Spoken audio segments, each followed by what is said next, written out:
हरियाणा सरकार मुर्दाबाद मुर्दाबाद मुर्दाबाद। हरियाणा सरकार मुर्दाबाद मुर्दाबाद मुर्दाबाद। इनकलाब जिंदाबाद जिंदाबाद जिंदाबाद। एनपीएस रद्द करो रद्द करो रद्द करो। एनपीएस रद्द करो रद्द करो रद्द करो।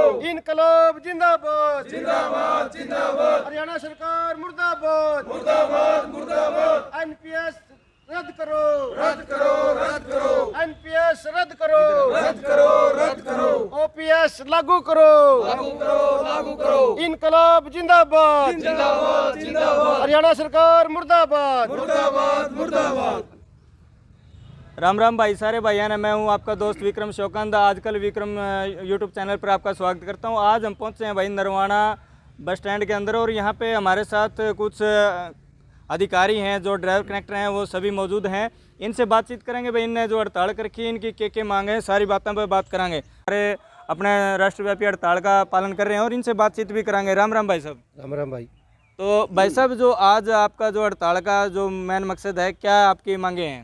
हमारी मांगे ओल्ड पेंशन स्कीम लागू कराने के लिए जी और निजीकरण के खिलाफ। जी।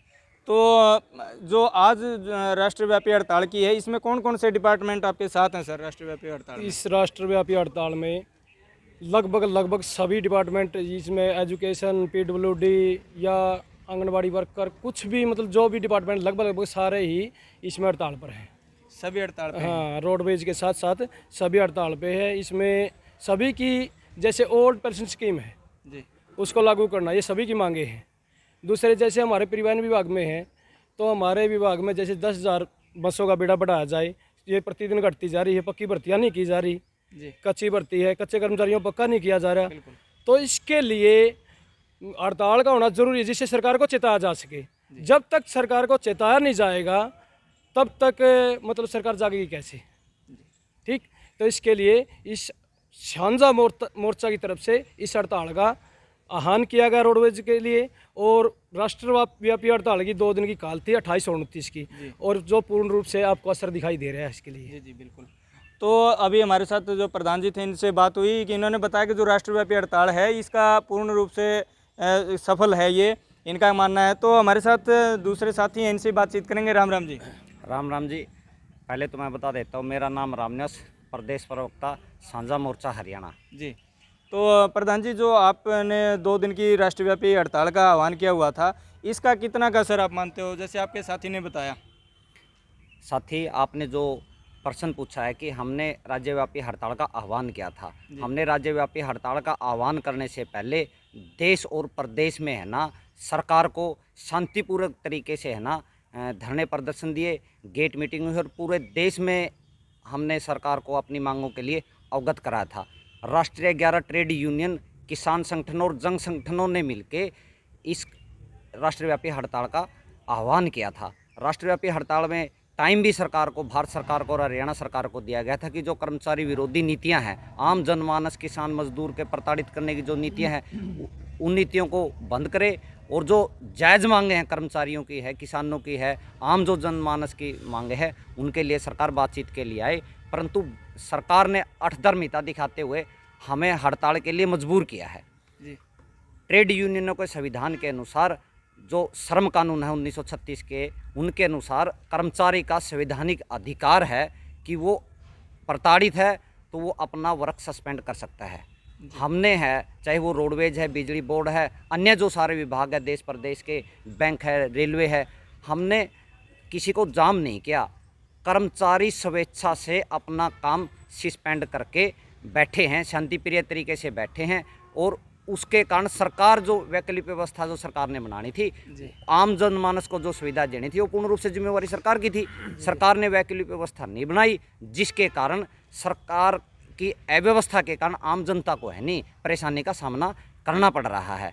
जो हरियाणा रोडवेज की हड़ताल है, हरियाणा रोडवेज की हड़ताल ने गेट भी खुले हैं, बसें भी खड़ी हैं, सभी कुछ है ना, हमने किसी को अवरोध में नहीं डाला। सरकार यदि जनता को, आम जनमानस को सुविधा देना चाहती है तो वैकल्पिक व्यवस्था करे। लोकतंत्र में ये नहीं है कि हम वोट डाल के उंगली दिखा के ये कह दें कि ये लोकतंत्र है। लोकतंत्र में अपने अधिकार मांगने के लिए यदि हम अपनी आवाज़ उठाते हैं और आवाज़ बुलंद करते हैं, नारा लगाते हैं, ये भी एक असली लोकतंत्र की निशानी है। 1821 में पुरानी पेंशन स्कीम लागू की थी, तो 1821 में जो पुरानी पेंशन स्कीम लागू की थी, हम उसको दोबारा से लागू करवाना चाहते हैं। जो 1836-38 में श्रम कानून बने थे, उनको आज सरकार रहनी ख़त्म करना चाहती है। जो हड़ताल हो रही है, विरोध प्रदर्शन हो रहा है, इन सभी को अधिकार सरकार छीनना चाहती है। जो लोकतंत्र में अपना आवाज़ उठाए, कहीं किसी मंच के नीचे जाके आवाज़ उठाए, उन सभी को आज जो हठधर्मिता से सरकार है नहीं, वो ख़त्म करना चाहती है। हमने आह्वान किया था कर्मचारियों से, जैसे कि हमारी मांगे हैं पुरानी पेंशन बहाल करना। आपकी कौन कौन सी मेन मांगे हैं जो मतलब आप जिस चीज़ के लिए सबसे ज़्यादा मतलब आप चाहते हैं कि सबसे पहले हमारी ये मांगे अगर पूरी हों तो इस चीज़ से मतलब हमारे जो डिपार्टमेंट के जो सरकारी कर्मचारी हैं या जो बेरोजगार भाई हैं उनको इस चीज़ का फ़ायदा होगा?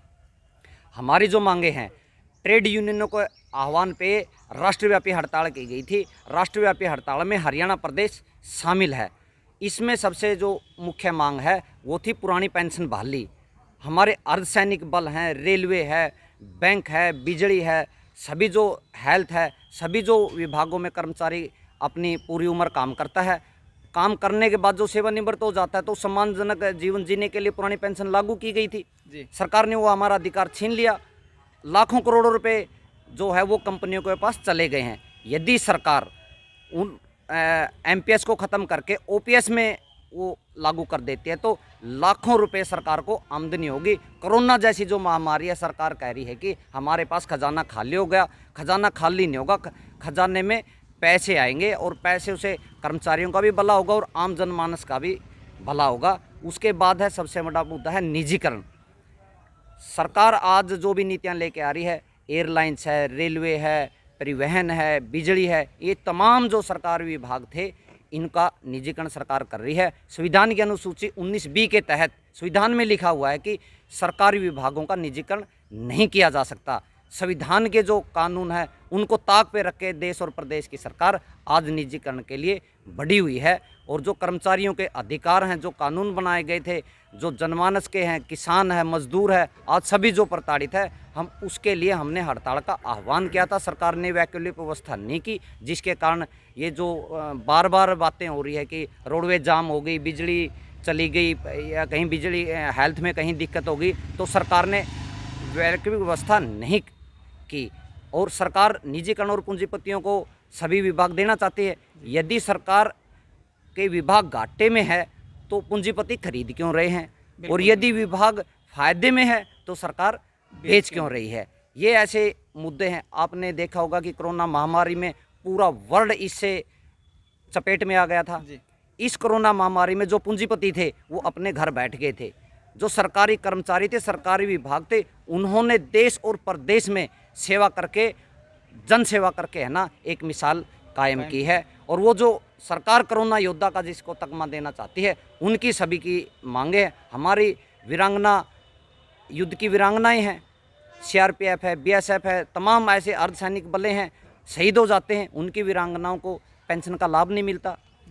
तो इस तरह की जो मांगे हैं, जो जायज़ मांगे हैं, जो संविधान की अनुसूची के अनुसार मांगे हैं, जो हमारा शोषण किया जा रहा है, हमने उसके खिलाफ अपना विरोध प्रदर्शन किया है। और विरोध प्रदर्शन से देश और प्रदेश की सरकार यदि सचेत होती है तो अच्छी बात है कि वो हमें बुलाए। हमारी आगे की जो आपकी रणनीति क्या है? अगर सरकार इस चीज़ पे कोई संज्ञान या कोई आपके पास, जैसे 2 दिन हो गया अपने हड़ताल पे बैठे हुए, कोई सरकारी अधिकारी ने, किसी ने, कर्मचारी ने ऊपर से किसी ने बातचीत की हो, कोई मसला आपको लगा हो ऐसा?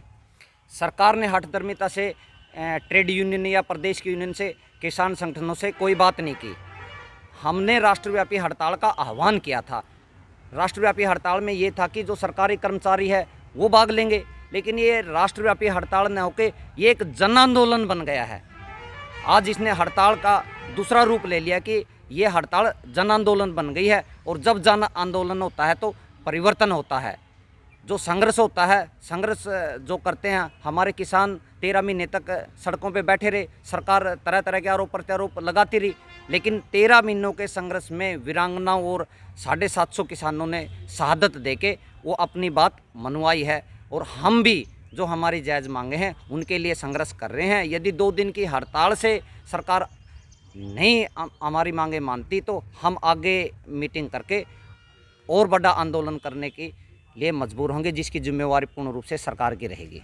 आज जैसे 2 दिन का आपका राष्ट्रव्यापी हड़ताल थी, तो आपको आप क्या कहना चाहेंगे? आपकी जो राष्ट्रव्यापी हड़ताल थी, जो रोडवेज कर्मचारियों की थी, वो सक्सेस रही, सफल रही, या पूर्ण रूप से सफल रही, या इसमें कुछ कमियां रही? जो राष्ट्रव्यापी हड़ताल थी उसमें जो परिवहन विभाग सिर्फ का, आप अपने रोडवेज का, परिवहन विभाग का ही जिक्र कीजिए इसमें।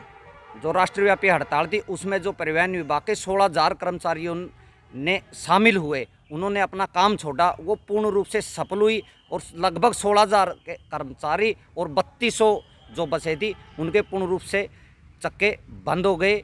और ये हड़ताल है, ये 100% हमारी देश और प्रदेश रोडवेज की ये कामयाब है।